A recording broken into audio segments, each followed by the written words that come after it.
Welcome to food recipe world. ఈరోజు మనం food recipe world లో బూందీ లడ్డు ఎలా తయారు చేయాలో చూద్దాం.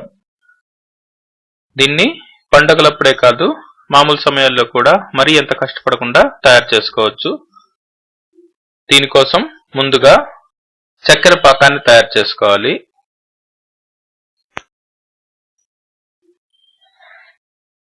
చక్కెర పాకం మరీ లేత పాకం లేదా ముదురు పాకం రాకుండా చేసుకోవాలి. దీనికోసం 1 కప్పు చక్కెర ఇంకా 1 కప్పు నీరు పోసి సన్నని సెగ మీద పాకం పట్టుకోవాలి.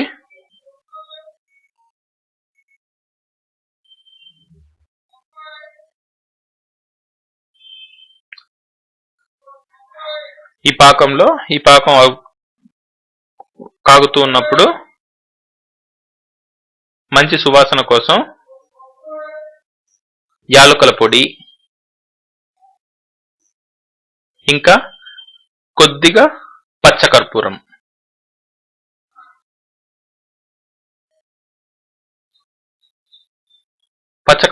కొద్దిగా వేసుకుంటే సరిపోతుంది. దీనివల్ల లడ్డు మంచి సువాసన వస్తుంది.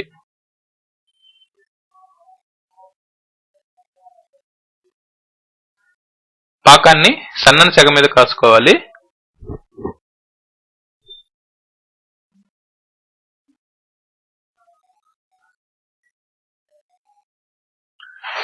పాకం మరీ ముదురుగా ఉంటే లడ్డు గట్టిగా ఉంటుంది, మరీ లేతగా అయితే త్వరగా చెడిపోతుంది.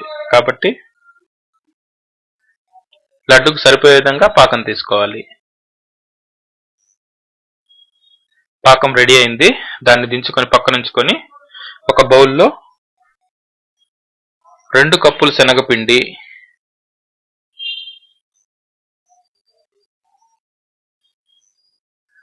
ఇంకా 2 కప్పులు నీరు పోసుకొని దాన్ని బాగా కలుపుకోవాలి. ఈ బూందీ తయారు చేసుకునే దానికి శనగపిండిని కలుపుకోవడంలో దాన్ని పిండి బాగా జారుగా ఉండే విధంగా కలుపుకోవాలి.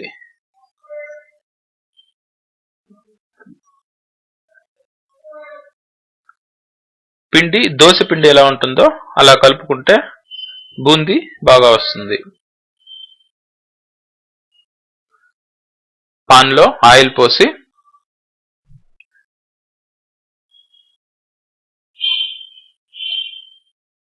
ఆయిల్ వేడెక్కాక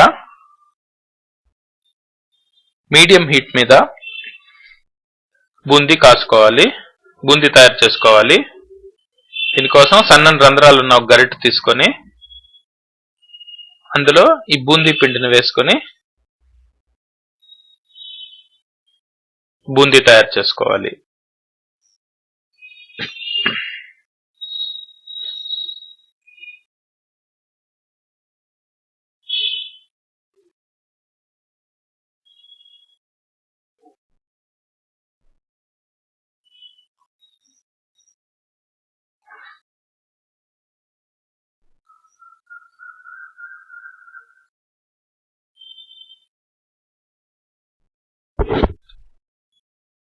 బూందీ మరి క్రిస్పీగా వేగాల్సిన అవసరం లేదు.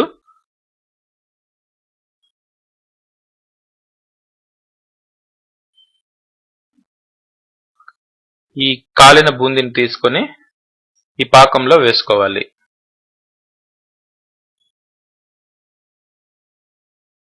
ఈ విధంగా మిగతా పిండిని కూడా బ్యాచెస్ గా వేసుకొని పాకంలో వేసుకొని ఈ పాకం బూందీకి బాగా పట్టే విధంగా కలుపుకోవాలి.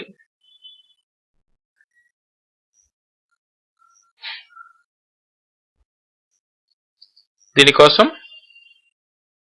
జీడిపప్పు ఇంకా ఎండు ద్రాక్ష కూడా వేపుకోవాలి.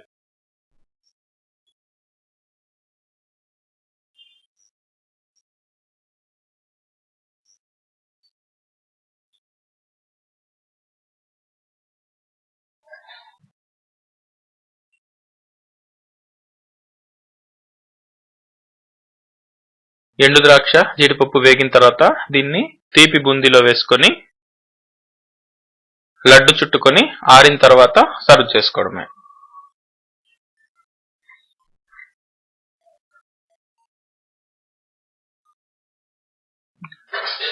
ఈ లడ్డు చుట్టుకునే దానికి చేతికి కొద్దిగా నెయ్యి రాసుకొని లడ్డుని బాగా ఒత్తుతూ చుట్టుకోవాలి. ఈ బూందీ వేడిగా ఉంటుంది. చేతికి నెయ్యి రాసుకుంటే చేయి కాలకుండా లడ్డు చుట్టుకోవచ్చు. రుచికరమైన బూందీ లడ్డు రెడీ అయిపోయింది. మరిన్ని వంటల కోసం ఫుడ్ రెసిపీ వరల్డ్ ని సబ్స్క్రైబ్ చేసుకోవడం మర్చిపోవద్దు.